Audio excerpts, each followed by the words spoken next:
آپ صلی اللہ علیہ وسلم کی وفات کے بعد دعا میں آپ صلی اللہ علیہ وسلم کی ذات کا وسیلہ دینا جائز اور درست نہیں ہے۔ اگر آپ صلی اللہ علیہ وسلم کی ذات کا وسیلہ آپ صلی اللہ علیہ وسلم کی وفات کے بعد دینا جائز ہوتا تو کبھی بھی سیدنا عمر رضی اللہ عنہ ایسا نہ کرتے۔ صحیح بخاری میں حدیث ہے، قحط کے دنوں میں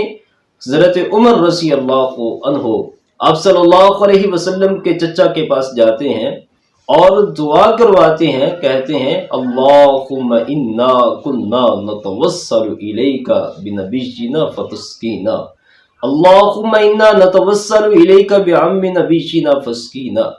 اے اللہ، ہم تجھ سے اللہ کے نبی صلی اللہ علیہ وسلم کے وسیلے سے دعا کرتے تھے تو بارش نازل فرما دیتا تھا، اب ہم اللہ کے نبی صلی اللہ علیہ وسلم کے چچا کے وسیلے سے دعا کرتے ہیں تو بارش نازل فرما دے۔ تو سیدنا عمر رضی اللہ عنہ کو بھی اللہ کے نبی صلی اللہ علیہ وسلم کی قبر نظر آتی تھی، وہ وہاں بھی جا سکتے تھے۔ اللہ کے نبی صلی اللہ علیہ وسلم کی ذات بھی ان کے سامنے تھی، لیکن آپ صلی اللہ علیہ وسلم کی وفات کے بعد آپ صلی اللہ علیہ وسلم کی قبر پر جا کر آپ کی ذات کو وسیلہ بنانا یا اپنی دعا میں اللہ کے نبی صلی اللہ علیہ وسلم کی ذات کو وسیلہ بنانے کی بجائے حضرت عمر رضی اللہ عنہ آپ صلی اللہ علیہ وسلم کے چچا کی ذات کو وسیلہ بناتے ہیں۔ یہ روایت حضرت عمر رضی اللہ عنہ کا یہ عمل اس بات کی دلیل ہے کہ اللہ کے نبی صلی اللہ علیہ وسلم کی ذات کو آپ صلی اللہ علیہ وسلم کی وفات کے بعد